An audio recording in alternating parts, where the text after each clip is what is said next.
El centro educativo como comunidad educativa. Unidades temáticas. Organización escolar y cultura empírica de las escuelas. Sintetizar las políticas del curso y sus adecuados y normativas. La escuela como hecho cultural.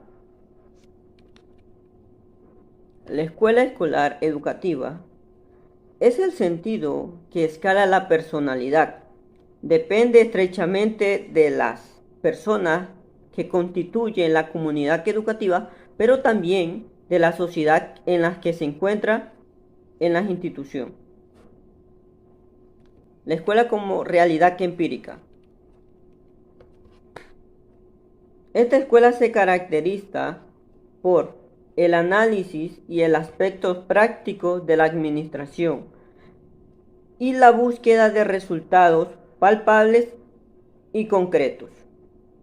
Genealogía de las escuelas y cambios experimentales en su organización, constituidos por 4 genealogías. 1. De las escuelas al finales del siglo XIII, por Aries. 2. Organización interna de las escuelas micropolitanas en el siglo XVIII, por Flauto. 3. Creación de las escuelas universales y gratuitas en el siglo XIX, autores como Valeria y Fernández Esquita. 4. Desembarco de las ciencias psicopedagógicas en el siglo XX, por el autor Don Solek. Organización y cultura material de las escuelas. Espacio, tiempo, orden y disciplina. Agentes y programas curricular. Y también los contextos sociofamiliares. 1.2. Organización escolar y cultura empírica de la escuela. ¿Qué es una organización? Una organización es una base importante de un proceso administrativo, la cual se define como la estructuración técnica de las relaciones que deben existir entre las funciones, niveles y actividades de los elementos materiales y humanos de un organismo social, con el fin de lograr su máxima eficiencia dentro de los planteles y objetos señalados. De esta manera, una organización escolar es aquella que tiene como objeto de estudio a la institución educativa, donde se considera a la escuela como la integración armónica de los elementos que la componen, favoreciendo el aprendizaje de los estudiantes, utilizando recursos y preparando las condiciones para lograr los objetivos deseados. De esta forma, se desarrolla el trabajo del personal administrativo, docente y estudiantes, generando un ambiente agradable para el proceso de enseñanza y aprendizaje. La cultura empírica de la escuela se refiere al ámbito de la experiencia y se constituye por el conjunto de prácticas que han creado o adaptado a los docentes para regular la enseñanza y el aprendizaje. Esta cultura incluye pautas en las que se han ejercitado a los alumnos en las actividades de aprendizaje y formación. La escuela como hecho cultural. La escuela se sitúa dentro de la sociedad. Es la institución que garantiza su perpetuidad y la transmisora de cultura por excelencia. Es, por otra parte, el núcleo cultural más integrado y próximo a la comunidad. Cultura es, por tanto, algo dinámico, algo que tiene que hacerse y que tiene que hacerse con sentido. De ahí que la educación se articule a través de la escuela cultural. La escuela cultural será pues escuela axiológica. ¿Por qué se la denomina así? Porque se pretende integrar los valores en el alumno y porque el profesor es consciente a sí mismo de los propios valores que debe reproducir y desarrollar en el estudiante. Podemos decir que el profesor cultural fue siempre un profesor axiológico, pues sabe qué es educar. Educar en sí es inducir las experiencias y actitudes axiológicas responsables. La escuela y comunidad deben ser organismos culturales y axiológicos comunes. Es donde se comparten los valores porque en el sentido de la escuela es extrínsecamente comunitario. La escuela recoge la cultura de la comunidad en sus diversas formas, centrándola en la persona del educando, enraizando su libertad, democratizando el aprender y construyendo su autonomía. La escuela como realidad empírica. La cultura empírica de la escuela está constituida por las prácticas que los profesionales en educación han inventado y difundido en el ejercicio de su profesión y que han llegado a configurar la memoria corporativa del oficio docente. Es por todos conocido que la educación a lo largo de los años ha evolucionado y ha tenido cambios muy importantes, que en algunos consideran bien y otra parte de las personas no tanto. Pero lo que es importante es resaltar que hay dos factores principales que han revolucionado el modo en el que entendíamos las clases en el pasado y el modo que entendemos ahora las clases impartidas, como lo son la metodología del aprendizaje y las nuevas tecnologías. En el pasado, la enseñanza se basaba mucho en la teoría y poco en la práctica. La forma de aprender era basada en la repetición. Para estudiar, el alumno repetía mentalmente las lecciones, la memorizaba y con eso ya daba por aprendido un tema o lección. Se trataba de captar datos, conocimientos, información, pero sin necesariamente comprenderlos o interiorizarlos. Ahora, la educación es más participativa y la enseñanza es más avanzada y práctica, donde el alumno se convierte en un actor activo y el profesor con el alumno se encuentran en un mismo nivel de enseñanza y aprendizaje. Genealogía de la escuela y los cambios experimentados en su organización. A finales del siglo XIX, la escuela adopta una coherencia que produce sujetos de acuerdo a sus intereses socioeconómicos. La escuela sirvió como lugar de refugio para corregir, prevenir o mejor dicho, normalizar su funcionalidad organizativa. Se define la idea clásica de un centro educativo como una organización humana que desarrolla sus actividades en un espacio físico, con una estructura y un fin primordial, como es la educación de los alumnos. Las transformaciones también implican cambios en sus sistemas de planificación y evaluación en el papel reconocido a los diferentes protagonistas del hecho educativo. La genealogía de la escuela también se refiere a la historicidad que ha tenido a través del tiempo. En este apartado tenemos un ejemplo de la unidad educativa John F. Kennedy y los avances que ha tenido en su administración. En 1964 hasta 1968, el señor Raúl Villao Panchana, quien fue el primer rector de la Unidad Educativa John F. Kennedy, quien aportó para consolidar el prestigio institucional.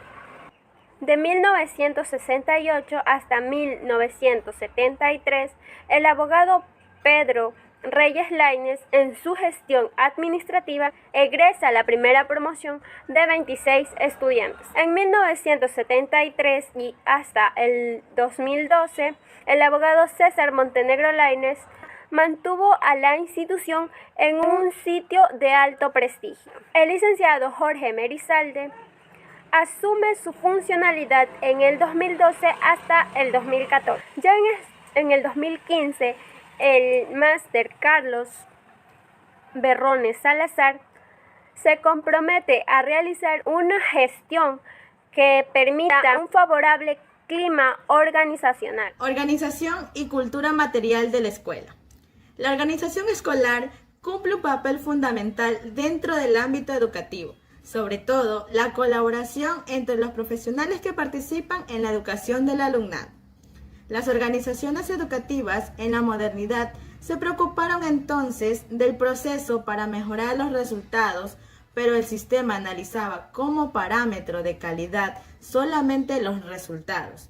No tomó en cuenta el proceso ni el contexto en continua interacción que tenían las organizaciones.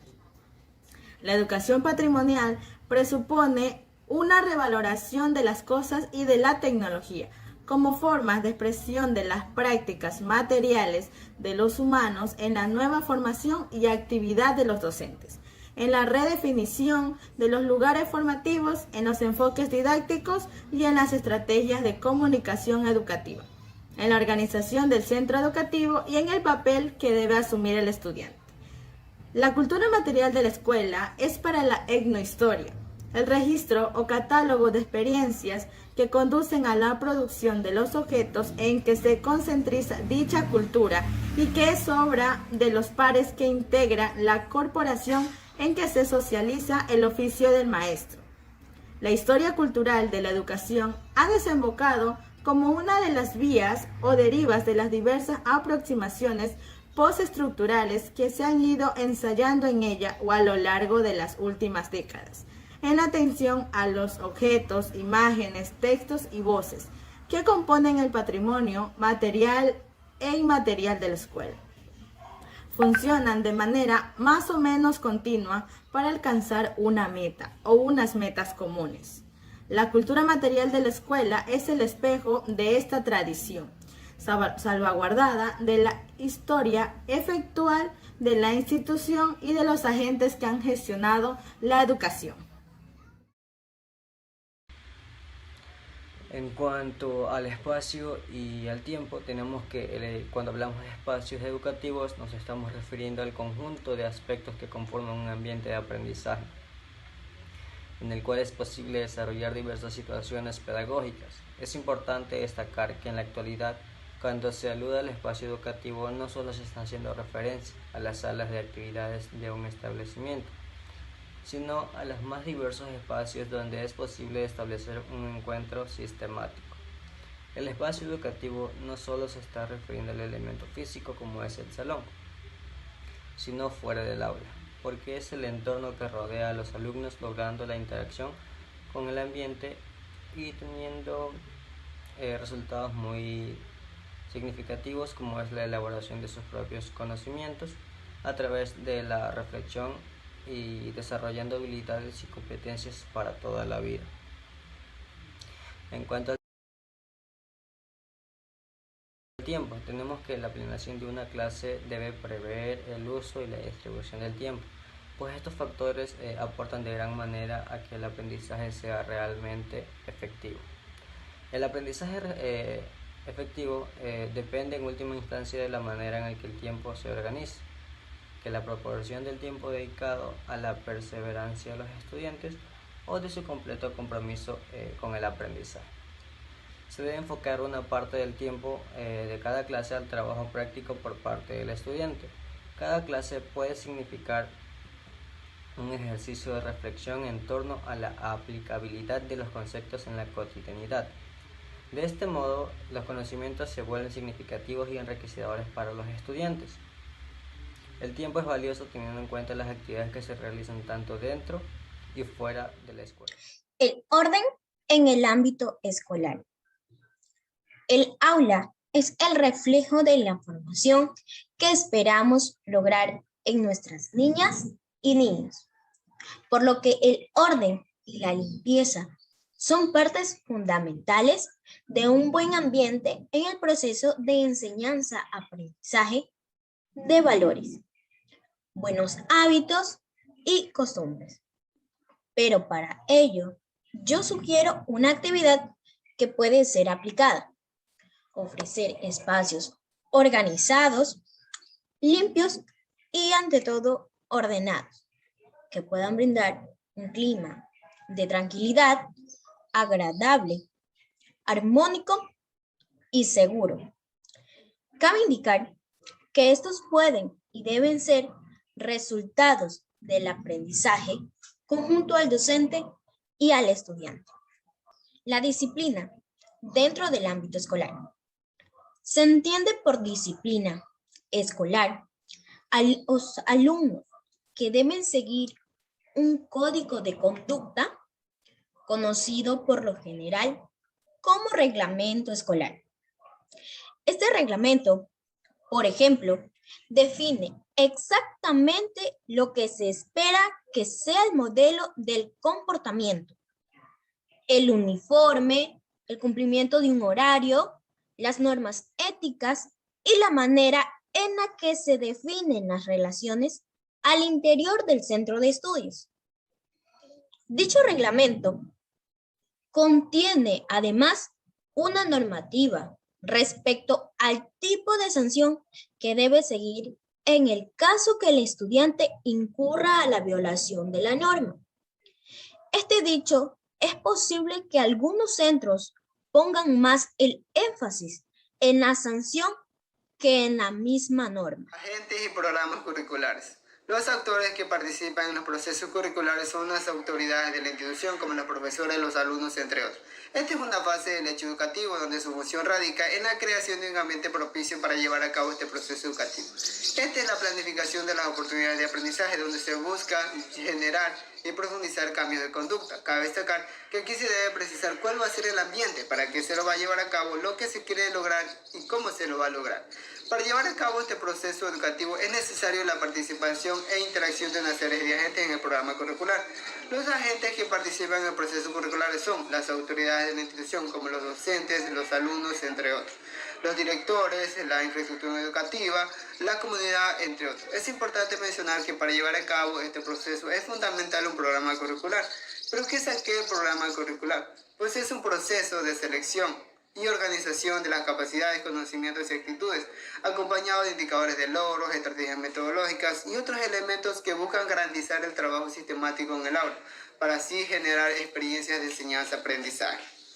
Esta es un proceso que consiste en la organización anticipada de los elementos del currículo y de las características y actividades que intervienen en el proceso de aprendizaje. Esta permite la adaptación de la labor educativa como las características culturales, ambientales de los estudiantes en la institución educativa. ¿Qué es lo que permite este programa curricular? Pues permite diversificar y contextualizar el currículo de manera adecuada, al igual que permite la adaptación adecuada de selección y clasificación de las capacidades. Cabe destacar que también permite contribuir eficazmente a la solución de los problemas prioritarios que han sido establecidos, identificados en dicha institución. Con respecto al objetivo del programa curricular, es proveer que los alumnos sean competentes para que solucionen y prevengan de manera efectiva los problemas que suelen presentarse en la sociedad. Contexto sociofamiliar. La familia es el primer pilar de formación de las personas, por lo cual es considerada como la principal institución y base de las sociedades humanas. Este núcleo social tiene como objetivo primario poder guiar a cada uno de sus integrantes para enfrentarse al entorno en el que se desenvolverán.